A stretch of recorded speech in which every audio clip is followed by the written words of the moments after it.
Diz assim o texto em Lucas capítulo 7, versículo 36 em diante. Rogou-lhe um dos fariseus que comesse com ele, e entrando na casa do fariseu, tomou lugar à mesa.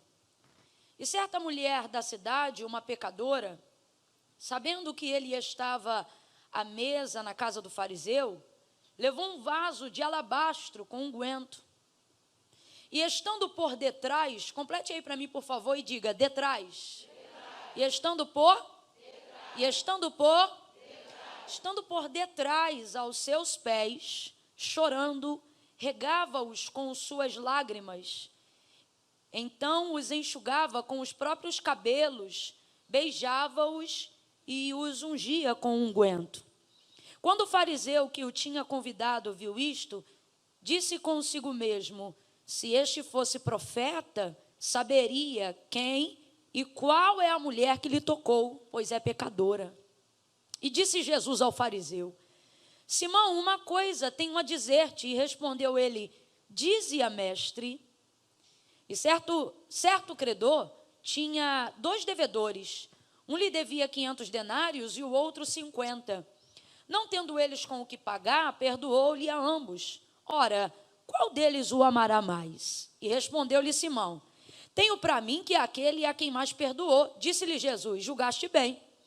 E então, voltando-se para a mulher, disse a Simão: vês tu esta mulher? Eu entrei em tua casa e não me deste água para os pés, mas esta regou-me com lágrimas os pés e os enxugou com os seus cabelos. Tu não me deste ósculo, mas ela, desde que entrou, não cessou de me beijar os pés.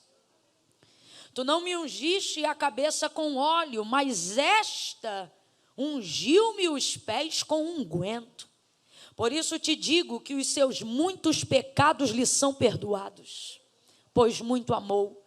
Mas aquele a quem pouco é perdoado, pouco ama. Então disse Jesus à mulher: os teus pecados te são perdoados. E os que estavam à mesa começaram a dizer entre si: quem é este que até perdoa pecados? E disse Jesus à mulher: a tua fé te salvou, vai-te em paz. Diga amém por essa palavra. Amém. Oh, aleluia, glória a Deus, glória a Deus. Essa mulher, a mulher pecadora, ela está numa posição extremamente desconfortável, muito desconfortável. Ela está numa posição, além de desconfortável, também muito desvantajosa. Ela está na posição que, a grosso modo, a gente chama de penetra. E ela também se encaixava dentro da cultura rabínica judaizante. Não com esse nome que a gente usa a grosso modo, né? Penetra. Mas todo mundo aqui sabe bem o que significa ser penetra numa festa. Ah, Camila, eu nunca fui, mas nunca viu alguém ser? Se você, sobretudo, tiver uma memória infantil, né? Se foi criança pobre, você vai saber melhor do que todo mundo do que eu estou falando. Quem aqui, sendo pobre, nunca foi penetra? Se já foi pobre e nunca foi penetra, não foi pobre o bastante. Quem já foi pobre mesmo, sendo criança, sabe o que é ser penetra, porque você é quase movido por uma necessidade. Criança não tem orgulho. Quando você vê, já entrou na festa. Às vezes o pai nem deixou, mas já foi. E naquela época eu me lembro que a gente brincava muito na rua, era uma coisa, né, mais natural de se fazer. E lá em casa, em particular, como nós somos muitos aglutinados, muitos primos, o pessoal, quando fazia uma festa, já não mandava muito o convite lá para casa, por mais que gostasse da gente. Não porque não queria, mas porque era tudo contado. Eu estou falando aqui da década de 80, né, cruzeiro. Rapaz, essa época não era refrigerante, festa de pobre era regado com suco de groselha. Você lembra, né? Xarope de guaraná, xarope de maracujá. Lembra disso? E o pastelzinho de vento, com 3 pedacinhos de carne moída seca lá dentro. E a gente comia, que era uma alegria. Essa época era uma época que tinham muitas necessidades, mas elas eram coletivas. Isso significa que a gente era muito pobre, mas não tinha toda essa depressão. Porque a depressão não vem pela falta de, mas pela comparação a outro. Então, o que acontece? Naquela época a gente era muito pobre, mas era feliz de todo jeito, porque não precisava comparar, porque o da frente era pobre, de trás era pobre, do lado era pobre, do outro era pobre, de cima era pobre. Todo mundo era pobre, então era natural trocar xícara de açúcar, uma coisa e outra, passo o olho nas crianças para mim, vou ali, já volto, seguro a chave e etc. Então, mesmo não sendo convidado para determinadas festas, a gente já tinha o fluxo de brincar na rua e a gente já ia na intenção. Por exemplo, a gente só brincava sujo na rua, mas no dia que tinha festa lá na casa de alguém, a gente já tomava banho antes de ir para a rua, que já era na pegada de eu vou entrar. Eu não sei como ainda, mas eu vou entrar. E ali a gente brincava e começa a brincar na rua, daqui a pouco a gente brinca na calçada do vizinho, aonde está tendo a festa. Estou falando de uma época que o portão era aberto, não precisava levar documento para dar acesso à portaria. Quando vi, a gente entrava. Passa um guaranazinho, a gente vai rindo com um, cumprimentando o outro, toma um guaraná, um saquinho de pipoca, come um cachorro quente e ali a gente vai fazendo a nossa alegria. Né? Só que chega uma hora que a coisa fica séria, porque eu sou da época e até hoje faço isso, não sei se por cultura, não sei. É aquela coisa de fazer a conta de quantas pessoas são pretendidas na festa e comprar o bolo com determinados pedaços para as pessoas pretendidas, né? Tanto é que quando a gente vai fazer uma encomenda, a pessoa já pergunta para quantas pessoas, né? Ou para quantos pedaços. E na minha época isso era levado muito mais a sério. Tinha o bolo de corte da cozinha e o outro, que era só se não desse, aí tá bom, então parte esse outro aí. E aí era aquela coisa séria, porque a tristeza da pessoa era essa: eu não quero que ninguém saia daqui falando, olha, eu fui na festa de fulano, mas não comi nem o bolo. Então, para isso não acontecer, podia faltar tudo, só não podia deixar de comer um pedaço de bolo. Era essa hora que a gente, na condição de penetra, mesmo sendo criança, se arrebentava. Por quê? A gente fazia a filinha para ir pegando o bolo, ainda mais na época que era surpresa, já estava pronto, era só entregar. E a gente ia de cabeça abaixo, intercedendo sem saber orar internamente, dizendo, não vai me reconhecer, não quero nem saber. Tomara que não me veja, vou pegar e vou sair correndo. E a gente vai indo, entrega para um, entrega para outro, entrega e tal. Quando chega na nossa vez, se reconhecesse, aí a tia dizia, olha, espera ali. Já foi pobre, né? Se sobrar, a tia te dá. Eu já ouvi isso. Você já deve ter ouvido. Vai ver um filho teu que é mais espoleta e nem precisa disso, ouviu também. Porque criança é assim. E o mais interessante é que a gente ia para o canto e esperava. Porque criança não tem orgulho. Não tem noção, ela fica até chateada na hora, mas ela é muito mais movida instintivamente pela necessidade. E eu me lembro que a gente ia para o canto e começava ali a fazer uma oração contrária pela vida dos outros, sem saber, dizendo, vai sobrar, não pega de novo, não, vai ter que ficar para mim, e fazendo as contas. E aí daqui a pouco, se sobrasse a gente comia, se não sobrasse a tia dizia, toma aqui mais um cachorro quente, ou mais um guaraná se fosse legal, mas bolo às vezes não tinha. Agora veja, a criança realmente não é movida a orgulho, então ela fica e espera. Agora compreenda isso, de acordo com a cultura rabínica judaizante, esta mulher está dentro dessa festa e por ser pecadora e a casa ser do fariseu, ela não foi convidada. Caminha aí comigo, complete por favor, ela não foi? Mesmo assim ela entrou na casa, porque de acordo com a cultura, sobretudo para fariseu que adora manter as aparências, é basicamente como nessa época, a porta fica aberta e em dia de jantar ou oferecimento de celebração ou algum dia de motivo especial, a porta pode ficar aberta e não convidados também podem entrar, desde que estabeleçam a posição do penetra, que é qual? Manter-se próximo à parede, mais ou menos assim como a Roberta está, mas não com as mãos para frente. Me ajude agora, Roberta, e põe as mãos para trás, por favor. Essa era a forma com que um penetra ficava numa festa, que a porta estava aberta, dizendo pode entrar, mas no fundo todos que passassem por ali, por dentro daquela casa e vissem alguém próximo à parede, mantendo esse tipo de posição, saberia, de acordo com a cultura, que tal pessoa está ali, mas não foi. Então ela é. E essa era a forma de deixar claro. Se ela tivesse vestida indevidamente, se ela estivesse destoando da qualidade ou da decoração do local, era um jeito do dono da casa se defender da seguinte maneira: está ali, todo mundo está vendo que eu sou uma pessoa caridosa, que eu não faço separação, distinção entre pessoas, porém eu estou na posição que lhe cabe, que é a posição do penetra.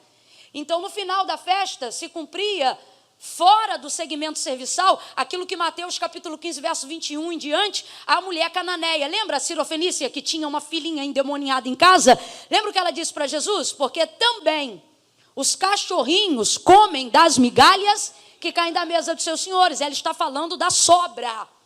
Então veja bem, esta mulher é uma mulher que vai se submeter a uma posição extremamente desconfortável. Quem está acompanhando, complete mais uma vez, por favor. Ela está se submetendo a uma posição extremamente desconfortável. E ela não é criança, e é isso que eu quero que você entenda. Porque diferente de uma criança que é submetida a uma espera, ela tem orgulho, ela tem brio, ela tem, seja uma dignidade que está rasurada por uma imoralidade de pecado, que provavelmente é o da prostituição, ela é um ser humano. Quem está entendendo isso, diga amém. Dotada de consciência, de desejos, de vergonha, de complexos, mas mesmo assim, debaixo de uma nuvem de testemunhas que está dentro daquela casa, sendo a maior parte dessas testemunhas legalistas, sistemáticas, burocráticas, mal espiritualizadas, ela sabe que ela está sendo julgada em pensamento, ela sabe que as sobrancelhas estão se levantando em direção a ela, ela sabe que o cochicho está rolando enquanto ela está esperando, mas o texto diz que mesmo assim, ela está ali naquela posição. E Camila, o que dá a ela força para se colocar numa posição como essa? Está no texto. O texto deixa claro que, diferente de mim, quando era penetra em festa de criança, ela não foi ali para comer bolo, ela não foi ali para beber guaraná, ela não foi ali para tomar suco de groselha. O texto é claro, diz que sabendo que Jesus estava na casa, ela entrou. Ela entrou porque queria ver Jesus. Complete aí, por favor. Ela entrou porque ela queria ver. Ela queria desfrutar do ambiente onde Jesus estava. Não importasse quem mais estivesse nesse mesmo ambiente. A motivação daquela mulher foi ver Jesus, foi tocar em Jesus, foi se aproximar de Jesus, foi se prostrar diante de Jesus, foi adorar Jesus, foi, quem sabe, receber o perdão dos seus pecados diante de Jesus. Então a forma como ela é tratada não faz ela mudar da posição.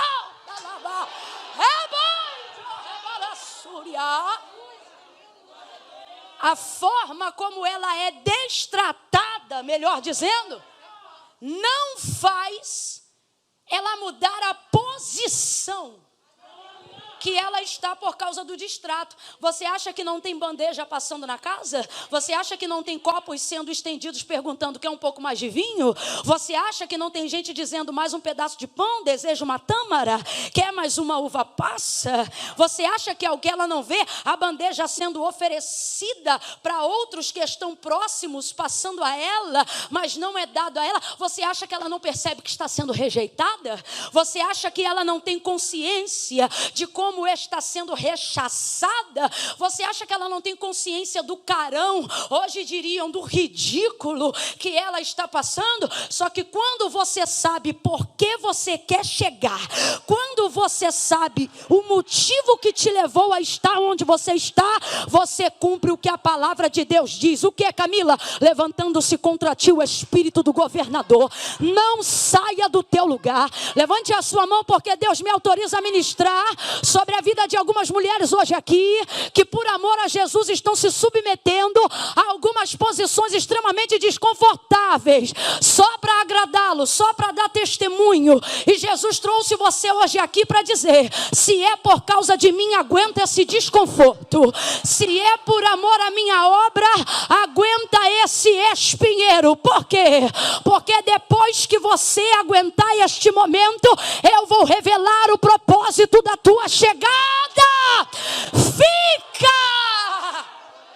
Oh, aleluia! Aleluia! Aleluia!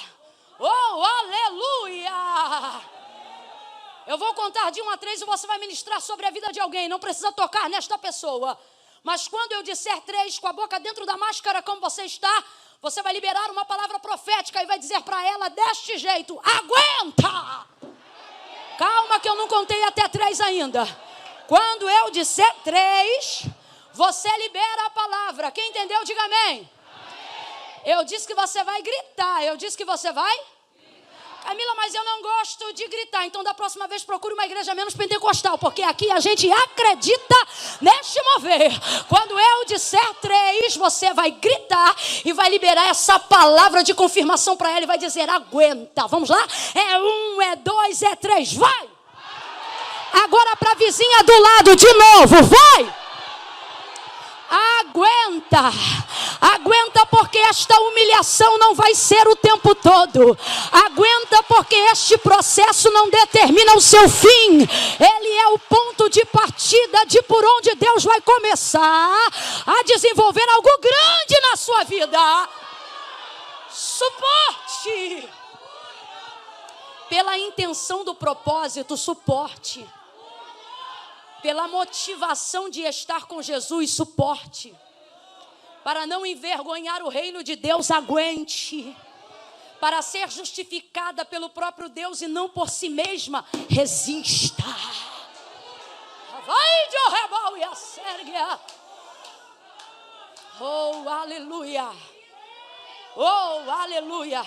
O que comunica a posição do penetra, gente, para nós? Sabe o que é a posição do penetra? Comunica para nós. Veja bem, eu tinha pedido Roberta para me ajudar com a posição. Volte a ela, Roberta, obrigada. Veja, os pés de Roberta estão completamente livres. Mexa as pernas para mim, por favor, Rô. Maravilha. Traga as mãos para frente e balance para a galera ver. Isso. Bote para trás de novo. Alguém viu amarras nas mãos dela? Alguém viu algemas nos pés dela? Os pés estão livres e as mãos também estão. Mas por causa da posição, há sobre ela uma imposição que é invisível, mas é real. É basicamente a mesma coisa. Não há nada impedindo aquela mulher de caminhar. Não há nada impedindo as mãos dela de tocar. Mas por causa de uma visão metodológica e sistêmica, que não acontece na mão nem nos pés, mas na cabeça, ela está presa ali. E o pior carcereiro que pode se levantar contra nós não é alguém que nos prende do lado de fora. É quando a gente, da baravassúria, se torna carcereiro de si mesmo. Ai, eu estou sentindo uma unção de jugo sendo desatado nesta noite. Ai, meu Deus, se você é profeta, olhe para alguém e diga, eu estou sentindo que você vai andar como nunca. Eu estou sentindo que você vai falar, porque os limites e as algemas que te prendiam só estão na tua cabeça. Deus vai mostrar que tua perna é livre. Deus vai mostrar que suas mãos são livres. Se o Filho do Homem vos libertar, verdadeiramente sereis livres. Você é livre. Deus está mandando eu dizer isso aqui. Você é livre. Livre. Você é livre. E ela se retém. E ali ela fica. Ali ela fica. Pela força de uma cultura ela fica. Pela imposição de julgamentos que estão sobre ela, ela fica. E sabe por que ela está ali? Porque as algemas que lhe prendem são as algemas da consciência, que lhe manietaram por causa do pecado. Porque é isto que o pecado faz. Dá ao outro o poder de nos prender.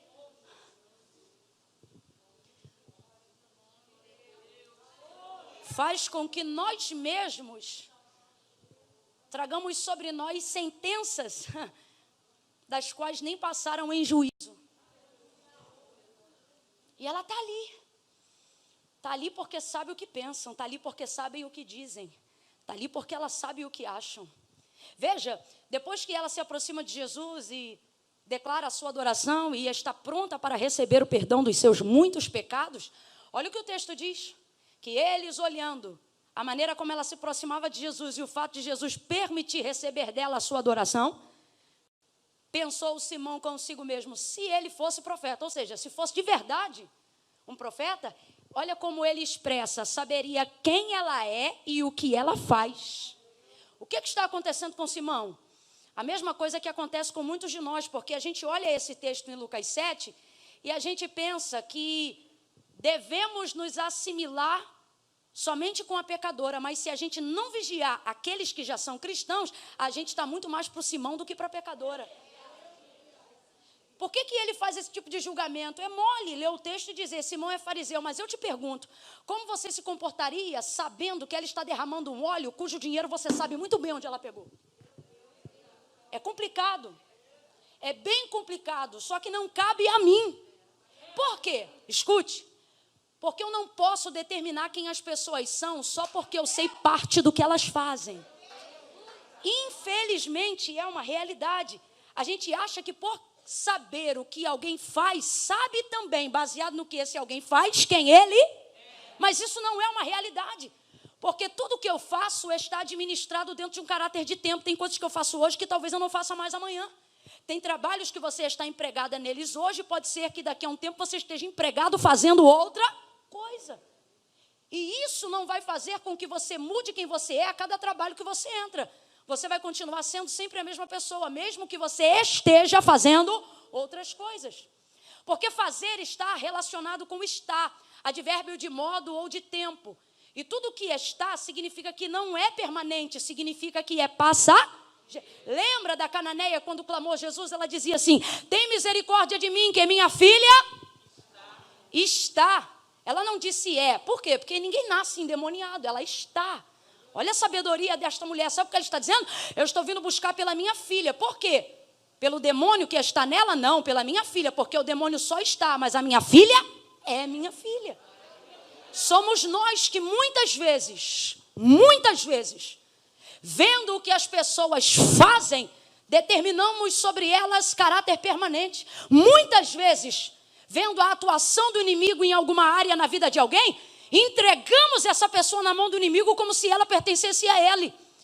E Deus está dizendo para cada um de nós hoje aqui, muito cuidado, porque somos nós que damos ao diabo poder permanente, quando tudo que ele tem é temporário.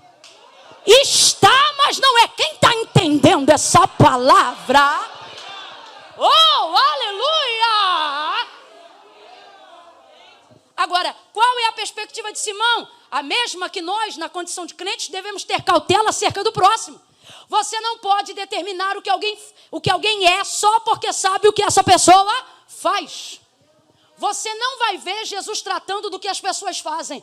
Camila, mas todas as pessoas que Jesus passou na vida delas, ele tratou do que ela fazia. Avalie melhor o texto e você vai ver que ele tratava de quem elas eram. E elas mesmas deixavam de fazer o que faziam. Então escute isso. Simão e as pessoas que estão na casa acreditam que sabem quem ela é porque têm acesso às informações do que ela faz. Só que nós não podemos cair neste mesmo erro. Pode ser homem de Deus até o tutano, mulher de oração. Se você não vigiar, você vira fariseu. Samuel entra na casa de Jessé, o belemita, e porque ele tem referência do histórico de Saul, que era alto, e a Bíblia diz que dava de ombros para cima de toda a sociedade, ele está agora na casa de Jessé, o belemita, e Deus diz, eu tenho um rei novo, complete aí, eu tenho um rei novo. Mas olha a nossa dificuldade de se preparar para o novo. A gente acha que tudo que Deus vai fazer de novo tem que ter associação com o que a gente já viu ele fazer para a gente acreditar que é Deus. Aí ele olha para Eliabe, Abinadab e Samar, referência de Saul, a quem ele já viu fazer. Meu Deus, essa mania nossa de achar que Deus precisa do nosso respaldo para fazer o que ele quer, isso tem que cair por terra. Aí ele pensa, diz assim o profeta Samuel, certamente está diante de mim o ungido do Senhor. Aí o texto diz que a voz de Deus brada. Dá uma olhada para quem está do teu lado, você que acha que eu grito muito, diga, Deus falou bem alto. Mais do que eu, e de dentro para fora no coração de Samuel. A voz do Senhor bradou no coração de Samuel e disse, Samuel, não te atenta para a estatura, nem para a medida, nem a aparência, porque eu, o Senhor, não vejo como vê o homem. O homem olha o que está diante de fora, ele só vê o que a gente faz, só vê o que a gente tem. Ele diz, mas eu, o Senhor, eu, o Senhor, provo os corações. Deus está dizendo, ei, na maneira como eu te criei, quem está comigo ainda, diga amém. Deus está dizendo, na forma como eu te criei, eu determinei que o ser, aquilo que você é, sempre será maior do que a sua geografia, do que o seu ambiente, do que a sua circunstância, do que o seu estado. Quando Deus determina isso na criação do homem, soprando fôlego de vida em suas narinas, e dizendo, e o homem foi feito alma vivente, a alma não morre. Você morre, mas a alma não morre. Ele estabeleceu em nós característica permanente do ser. Então o ser é maior do que está. Camila, eu ainda não entendi. Vai entender. Quando você sabe quem você é, não importa nem aonde, nem como você está. O ambiente será dominado por aquilo que você carrega, mas você não será afetada por causa das circunstâncias que estão à sua volta. Eles acham que sabe quem ela é porque sabe o que ela faz. Mas quando a gente lê o texto, a gente vê que as informações que eles têm não são o suficiente para determinar quem ela é. Oh, aleluia. Mas as pessoas falam muito. Nós somos assim. Fala muito. E tem gente falando muita coisa sobre nós, tendo apenas uma informação parcial do que é dito, já quer dar o julgamento completo. Vê 15 segundos de history e sabe quem é a gente. Vê uma publicação no Instagram e acha que aquela é a realidade de uma vida. Pegamos partículas de momentos, conversas maltratadas, frases mal elaboradas, olhares e momentos e queremos determinar que conhecemos. A coisa entre a mulherada em especial é tão mais arrochada que num olhar a gente mede, se não gostar diz, já sei. Sabe como? Sabe de quê? É muita gente falando muita coisa. E a gente começa a acreditar que o que está sendo dito é verdade só porque é repetido muitas vezes. Mas aonde eu tenho passado, com a ajuda e a graça de Deus, eu tenho ministrado, com a ajuda do Espírito Santo ao coração de algumas pessoas, uma verdade irrefutável, qual a verdade não se torna verdade, a verdade é verdade. O problema é que muitas vezes Satanás faz uso do sofisma. E o que é sofisma? Uma mentira que contém muitas verdades. Para que quando a informação chegar, você fique confuso e por fim você acha que aquilo é verdade, mas não é verdade, porque a verdade não tem verdades, a verdade é verdade. Se a verdade contém mentiras, ela não é verdade, ela é? Não, sofisma. A mentira é a oposição da verdade. O sofisma é a verdade, é a mentira que faz uso de algumas verdades.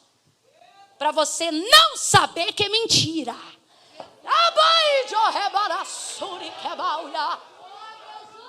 E o diabo tem trabalhado dessa forma, porque nós somos orgulhosos e conhecemos como Deus fala. Você acha que o diabo vai aparecer para você de chifre e rabo? É ruim, é capaz dele botar uma Bíblia na mão. Para confundir tua mente. Só que o Senhor está dizendo hoje aqui, tudo que não for verdade eu vou quebrar pelo poder da minha palavra. Não vai ficar obra de engano que envolva seu nome. Não vai ter obra de confusão que envolva a tua vida. Não vai ter obra de mentira para queimar a tua reputação. Deus está me mandando dizer isso e isso aqui não está no sermão. Deus está dizendo, eu vou corroborar o teu testemunho. Eu vou validar a justiça do teu nome.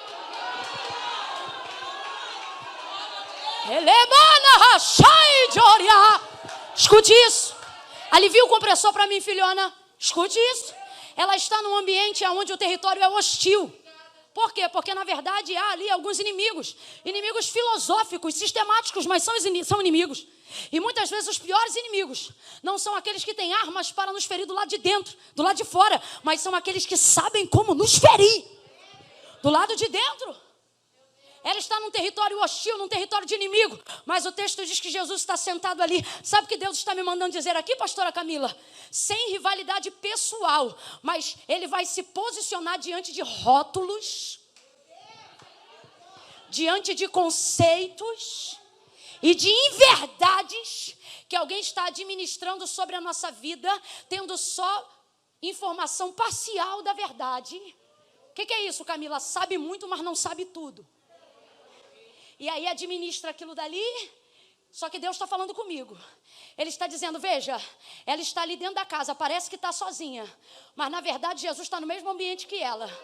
Tão sozinho quanto ela. Mas ele não foi convidado? Foi convidado, mas se você olhar bem, os dois desfrutam da mesma atmosfera. Nunca parou para analisar? Preste atenção. Ela não é convidada, mas entra. Ele foi convidado e entrou, mas o texto diz que ele não foi recebido. Então veja. Ninguém ali tem mais em comum do que um e o outro. Camila, o que é que Deus está dizendo? Deus está dizendo, parece que você nem sabe porque ainda não teve contato. Com quem? Com quem já está preparado para te defender nesse terreno hostil. Deus está dizendo para pessoas hoje aqui, se eu fosse você, eu levantava a mão para receber. Meu povo de debaixo da tenda, levanta essa mão, porque a glória que descia no tabernáculo está entre nós, pelo poder da sua palavra. E Deus está dizendo, fique em paz, porque eu vou colocar um amigo meu no terreno do seu inimigo e ele vai te defender. Camila, eu ainda não entendi, então recebe. Vai ter gente entrando na guerra por amor em tua vida, em mesas e gabinetes, dizendo, ela não é isso não, ele não é isso não, eu conheço ele. Te prepara, tá chegando amigo no terreno do teu inimigo, você não vai ficar vendida.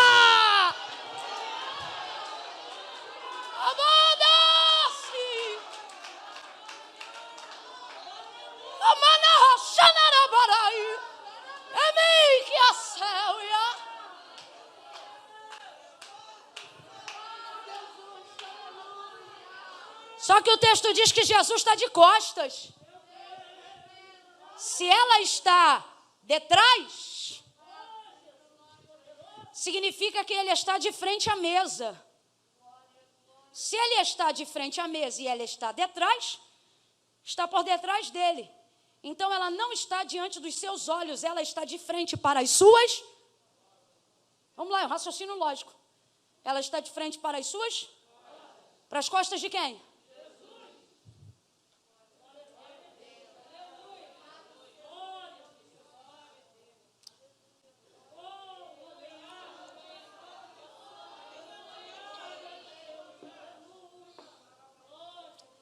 E essa é a nossa sensação.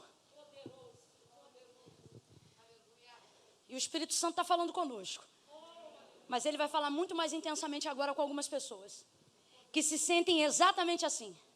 Gente que está suportando ambientes desconfortáveis, posições desvantajosas por amor a Jesus Cristo. E enquanto a gente suporta essa posição, a impressão que a gente tem é que ele não está mas está de? Não é a impressão que a gente tem? E dentro do cenário real daquele lugar, é exatamente o que está acontecendo. Ela está ali, e eu não sei em que lado está a mesa, mas suponhamos que estivesse aqui. O texto diz que ele está inclinado à mesa, então ele está de frente para a mesa. E ela está na parede ou em alguma região semelhante. Ele está aqui, ela está sofrendo e ele está aqui. Ela está sendo humilhada e ele está aqui. Tem bandeja passando, gente destratando. Isso tudo está acontecendo ali e ele está. Se a gente não vigiar, a gente diz, cadê ele? Só que hoje ele me trouxe aqui para dizer, eu não preciso me virar para te ver, eu estou aqui. Exatamente aonde você está, vendo tudo o que acontece com você. Eu estou aqui. Eu vou falar bem rasgado e todo mundo vai entender. Tem gente que diz assim, Camila, Aonde Deus estava quando eu estava sofrendo aquela humilhação? Não percebeu que Ele está no mesmo ambiente?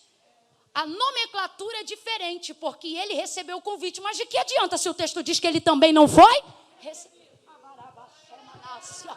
Então vamos falar aqui para todo mundo entender. Quando você diz assim: Senhor, parece que tu não está aqui comigo, parece que tu estás de costa. Aonde o Senhor estava quando eu estava comendo angu? Ele diz: do teu lado comendo angu junto com você. Aonde o Senhor estava quando eu fui abusada indevidamente? Ele diz: me sentindo tão enojado quanto você, eu estava com você. Você diz: aonde está Deus que não me vê andando a pé de cima para baixo? Ele diz: andando a pé contigo de cima para baixo. Aonde está Deus quando eu estou de ônibus precisando andar de carro? Ele diz: preparando o lugar dentro do ônibus e guardando o povo todo só por amor à tua vida. Dentro daquele veículo eu estou com você. Mas porque você me vê de costas? Porque você não me vê te adulando? Porque você não me vê falando com você toda hora? Você acha que eu não estou? E se talvez porventura estiver alguém aqui dizendo: e de que vale as costas? Pergunte para Moisés e ele vai te dizer de que vale.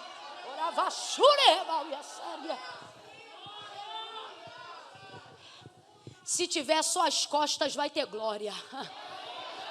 Pode ter um pedaço do fio do cabelo que vai ter glória. Por quê? Porque isso não fala dos itens de que ele carrega, isso fala de quem ele... Então basta Ele estar, basta Ele estar, basta Ele estar. Aonde você está? Camille, como é que eu sei que Ele está onde eu estou? Porque você foi para lá só por causa dEle. Lembra? Quando alguém te olhar torto, lembra que não foi por olhares que você está onde está. Lembra? Quando alguém te medir de cima a baixo, fica firme e adora, porque não foi por causa desses olhares que você foi para onde você está. Aleluia! Eu gostaria que você levantasse uma das suas mãos e sentisse a presença de Jesus aqui nessa noite, dizendo: eu estou contigo. Cadê aquele moço abençoado do teclado? Se ele estiver por aí, vem, filho. Você sabe quem é o baterista? Se ele estiver por aí, chama ele também. Aleluia! Levante as suas mãos e tire alguns segundos para sentir a presença que não te abandona, o Deus que te sustenta.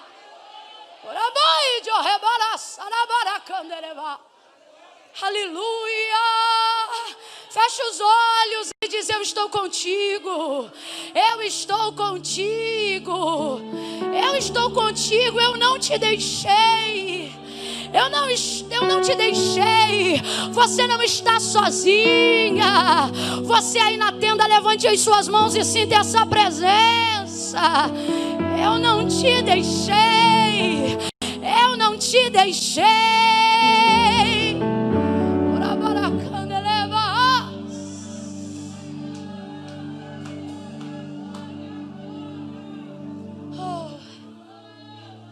Aleluia.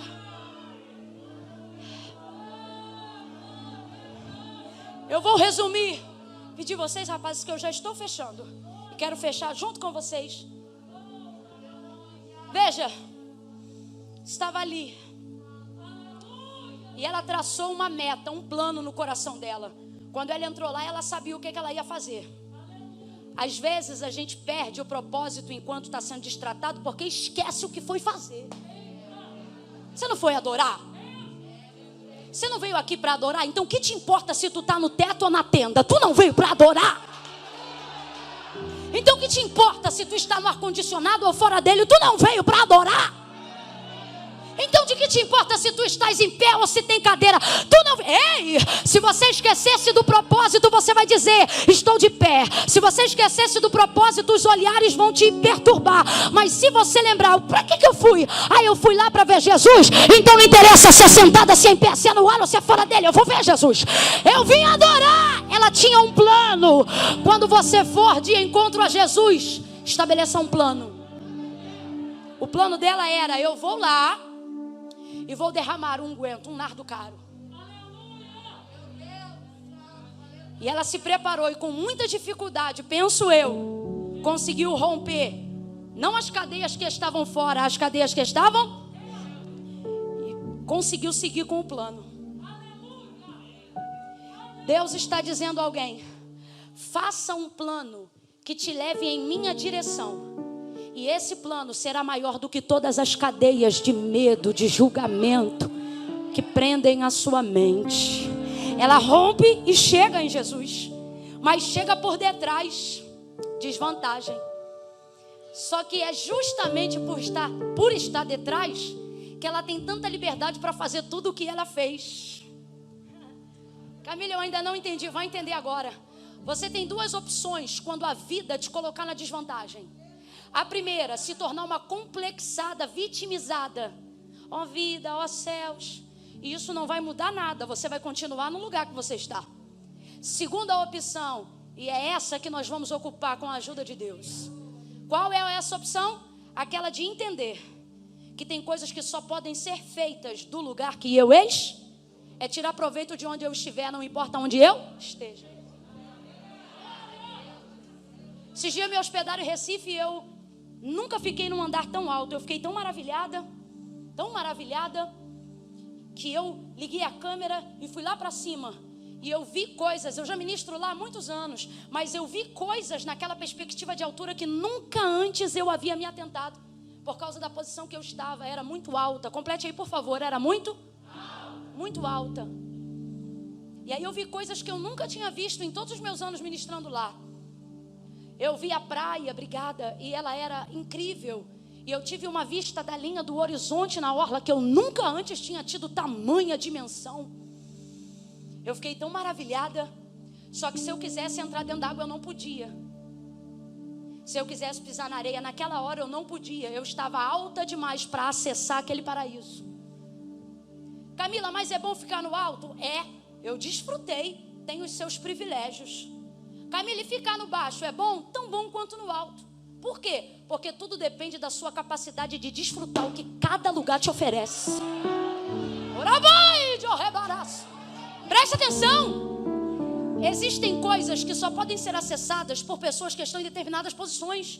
E existem coisas que só podem ser acessadas por pessoas que estão em determinadas posições. Então eu não tenho que ficar medindo quem acessa o quê. Eu tenho que medir qual é o acesso que eu tenho aonde eu estou. Ao invés de vitimizar-me por estar onde eu estou, eu preciso saber que propósito e que finalidade atende o lugar que eu estou. Camila, eu ainda não entendi, vai entender. Já viu o camarada que inventou aquele porta-copo? Um negócio de segurar café. Lá na América usam muito para não queimar a mão. Aquele papelzinho vai para fora. 0,0,1 dólar é como é que chama? O valor que ele recebe pela patente da criação de um troço de papelão que rodela um copo. Uma ideia genial. Agora você acha que quem era servido pela manhã pelo mordomo, com o café esfriando e podendo segurar a alça da xícara, inventaria isso? Não, porque quem inventou isso foi um cara proletariado como a gente, que ia para a banca e pegava o copo e se queimava todo dia. Então ele criou um pessoal, a ideia compartilhou, ele patenteou e recebeu dinheiro para sustentar até 3 gerações sem trabalhar, por causa de uma ideia. Camila, eu não entendi. Deus está dizendo, existem coisas que só podem ser acessadas por alguém que está exatamente aonde você está. Então não fique dizendo que você está derrotada.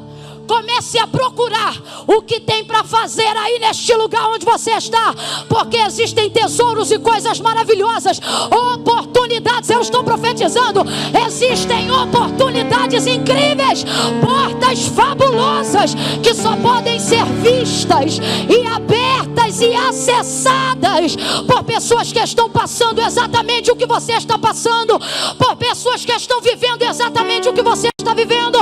Espírito Santo, a palavra diz que a tua mão coopera. Então eu te peço, abre mentes e corações agora, tira as escamas dos olhos e faça ela ver o que o Senhor preparou neste lugar. Tem empresas neste lugar, tem grandes ideias neste lugar, tem conexões perfeitas neste lugar. Tem coisas que Deus vai fazer aí exatamente aonde você está. Tem pessoas importantes na sua trajetória que você só vai conhecer se você estiver exatamente aonde você está agora. Então veja, Deus não te tirou daí ainda, mesmo estando desconfortável, não é porque Ele tem prazer em te humilhar, mas é porque a sua resistência nesse lugar atende um propósito que vai mudar. Oh, eu acho que você não me ouviu. Vai mudar, vai transformar a sua vida num nível que nunca antes você viveu tamanha transformação. Ela desce e derrama, porque ela controla onde chega, mas não controla o que sente quando chega. Porque todo plano que você faz é assim, ele só te dá o início. É por isso que você não pode ter medo do que um monte de gente tem e por isso não vive promessa. O quê? De comer. Você fica esperando, quando eu souber tudo eu vou, e Deus está dizendo, o tudo quem faz sou eu, você só tem que começar. Por que eu digo isso? Porque o plano dela era, vou derramar o nardo, e isso estava no controle. Só que quando ela chega, veja isso, ela podia controlar onde ela ia chegar, aos pés de Jesus, mas não podia controlar o que ia sentir quando chegasse. Sonho é assim, você se imagina, você se vê. Quem aqui tem vontade de tirar a carteira e antes da carteira já se vê dirigindo o carro? A gente é assim. Você já se imaginou tantas vezes na reprodução da sua mente que você pensa, para mim já está tudo pronto, quando eu chegar é só fazer, porque eu já sonho isso, já penso. Por mais que você saiba e se veja, você controla onde chega, mas não consegue controlar o que você sente quando você chega. A gente chora. Foi ela. Camila, como é que você sabe que ela não planejou o choro? Porque se tivesse planejado, tinha levado toalha. Ela usa os cabelos e começa a enxugar. E chega tão perto que não resiste. E começa a fazer o ato máximo de intimidade, que não é o sexo, é o... Estou explicando porque tem gente que acha que auge da intimidade é vida sexual. Pois saiba você que tem gente que desenvolve isso e não pratica isso. Ela começa a beijá-lo puramente, arrependida. Ela está chorando de puro quebrantamento. Camila, mas ela é pecadora e é por isso que ela está chorando, porque ela está diante do dono de todo perdão e ela está sentindo o alívio que nunca sentiu. Ela beija, beija, beija. Então acontece o que nós lemos aqui. Todos olham, se expandam e vêm para a sala, porque querem nos manter num lugar onde não oferecemos nada, perigo a ninguém. Mas é só a gente fazer o que ninguém fez e isso incomoda todo mundo. Porque as pessoas não se incomodam com quem não é ninguém. Basta você tentar ser um alguém, mesmo que seja você mesmo. E isso gira uma revolta. Elas vêm e dizem, se soubesse quem é ela e o que ela faz. Aí Jesus diz, Simão, deixa eu contar uma história. Aí conta a história. E vira-se depois em direção à mulher que o beija. E o texto diz que ela continua beijando. Se você for olhar o texto, ela ungiu, ela lavou e ela regou. Mas na parte do beijo, ele diz assim, não cessou, que na conjugação do gerúndio significa não cessa, verbo continuativo. O que ele está dizendo? A unção já derramou, a lágrima também já regou, já secou, mas o beijo não secou. O que isso significa? Que enquanto está todo mundo ali em volta, julgando, ela continua. Troque agora beijando por adorando, para você entender. Enquanto todo mundo julga, ela continua. Enquanto todo mundo fala mal, ela continua. Só que aí você entende por que tem treinamento no canto. Porque depois que você rompe essa barreira, não interessa o que pensam de você. Quando você chega onde você precisa chegar, aquilo que pensam sobre você não é mais impedimento para você fazer aquilo que você precisa fazer. Tá todo mundo falando mal e ela continua adorando. Tem uma multidão em volta dela e ela não para. Deus está dizendo a algumas mulheres hoje aqui, e quem está embaixo da tenda e aqui dentro da nave, levante a mão se você é esta mulher. Diga para Deus que você veio a este culto debaixo de palavras contrárias, maledicências de gente que quer te queimar, indiretas de Facebook, print de WhatsApp, gente que tenta te detonar. Mas Deus te trouxe hoje aqui palavras malditas no meio da família, mas Deus te trouxe hoje aqui para dizer: continue me adorando, não cesse de me adorar. Enquanto você me adora, eu te protejo, eu te justifico, eu te defendo, eu te perdoo. Se você acredita nisso, fica de pé num salto de glória. Bota a Bíblia no banco, a bolsa também.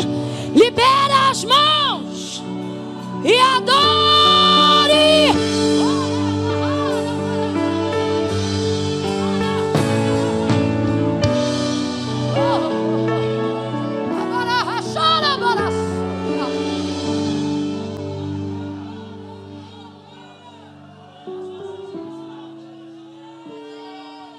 Aleluia. Aleluia. Olha para mim, isso é sério.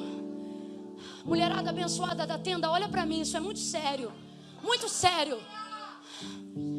São tantas opiniões, tantos julgamentos equivocados ao nosso respeito, que por fim a gente pensa: eu vou deixar isso para lá. Aí é gente que cantava e não canta mais, porque alguém disse: canta mal. É alguém que tinha uma palavra, mas não tinha muita cadência verbal, e alguém disse: você não prega. E aí não prega mais. Você sabe o que é a presença de Deus, porque você já ungiu, já lavou, já secou. E tudo isso que está acontecendo, que te trava, Deus está dizendo: não está acontecendo porque o inimigo te oprime, porque ele sempre te oprimiu. E mesmo com os ataques dele, você sempre continuou. Só que de um tempo para cá, você cessou.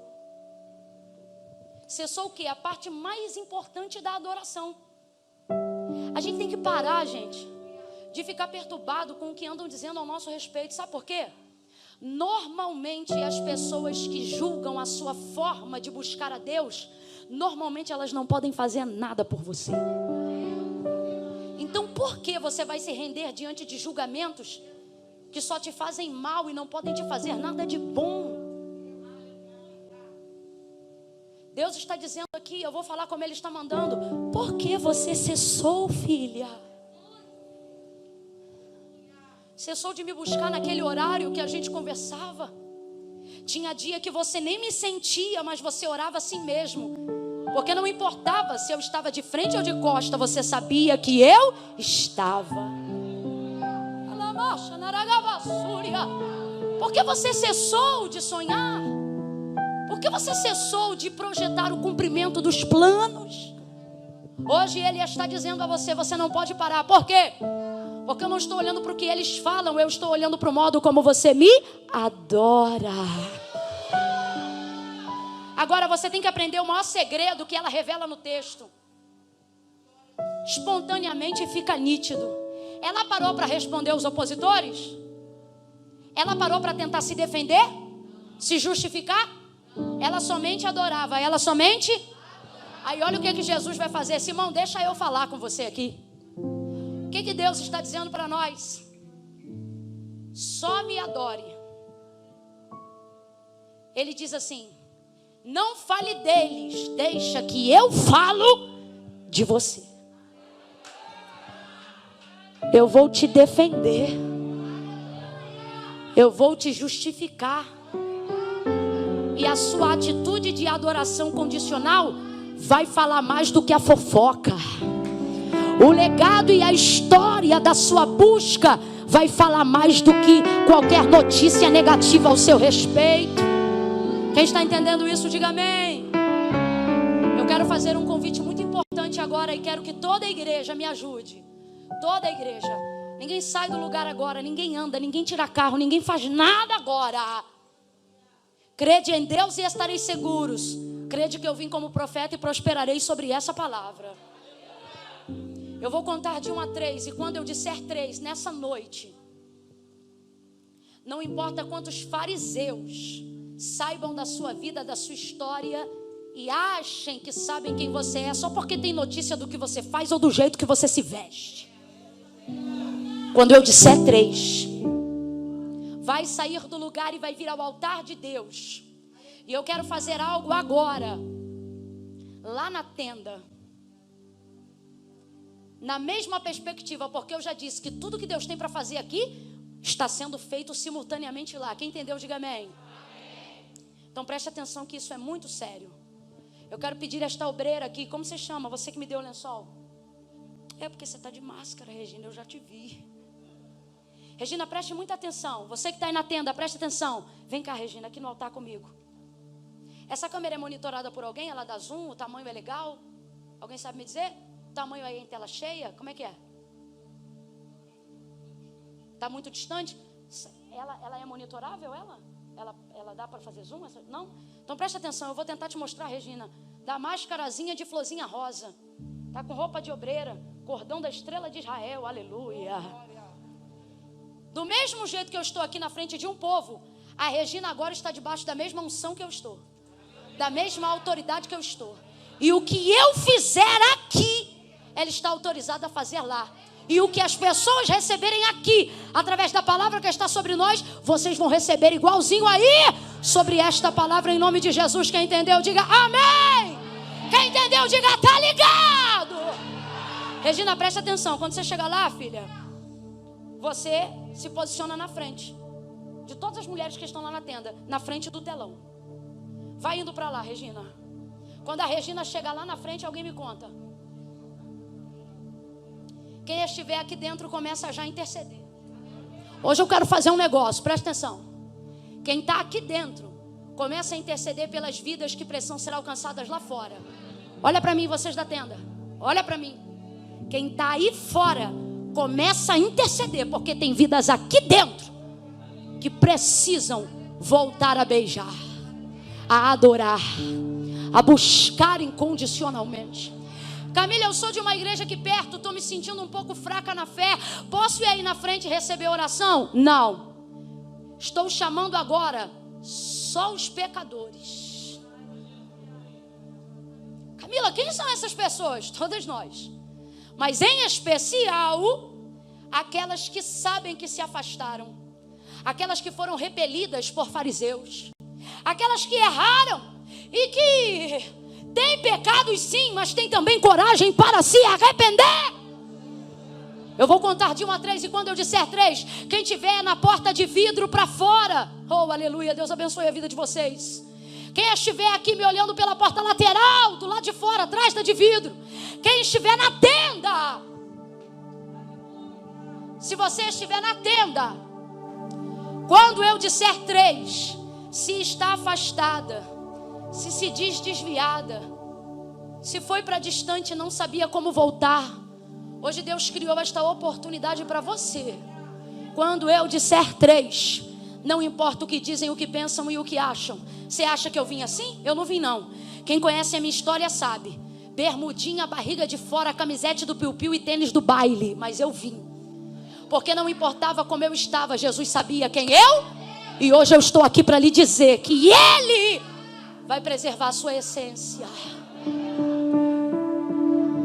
Pare de achar que o evangelho é só o que você ouviu alguém de mente deturpada dizer. E comece a ouvir o que o próprio Jesus disse. Ele não disse, se conserte primeiro e venha depois. Ele disse, vinde a mim todos vós que porque independente de como você está, Ele sabe quem você é. Vinde a mim todos vós que estáis cansados. Ele não disse santos, Ele disse cansados, atribulados, sobrecarregados, oprimidos. Ele disse, eu vos julgarei, igreja. Vamos lá, tenda, responda junto com a nave. E Ele disse, eu vos aliviarei. Então se você está aí, com amarras, ainda que não na mão e nem nos pés, a escolha agora é sua. Se está afastada, se diz desviada. Camila, mas eu estou enrolada. Eu estou com uma situação tico-tico no fubá. Vem você, o tico-tico e o fubá. Porque você não se conserta para vir. Você vem primeiro e Deus te ajuda a consertar depois. Agora, se tentar fazer sozinha, não rompe, porque não foi Camila que disse, foi Jesus. Ele disse assim: sem mim, nada podeis fazer. Camila, mas como é que eu vou? Do jeito que você está. Não é o evangelho dos homens que eu te trago, é o evangelho do Filho de Deus. E Ele vai te proteger, Ele vai te justificar, Ele vai te defender hoje, aqui e agora. Camila, mas eu preciso ir aí na frente? Eu não vou não, eu vou ficar aqui onde eu estou. Quem está na tenda vai parar de frente ou próximo a Regina.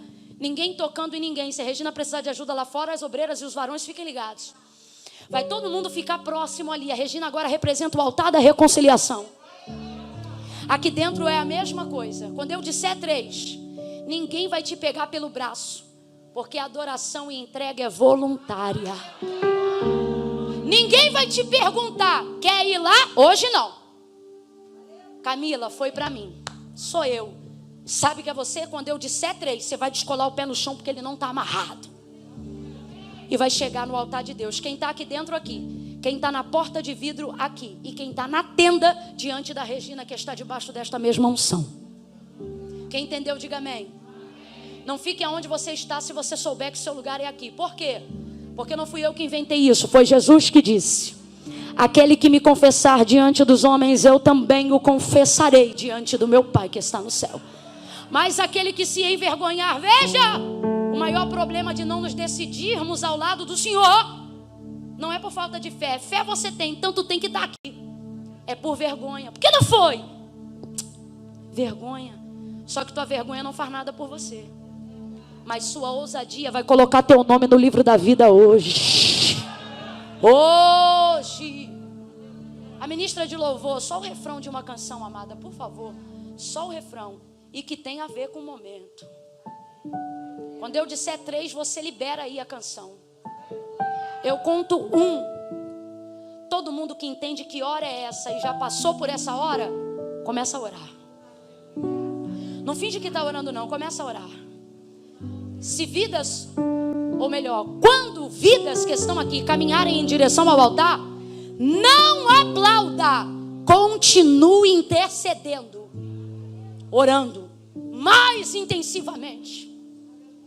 2,5, quando eu disser 3, você que sabe que está afastada e que quer ouvir o que Jesus disse à pecadora, o quê?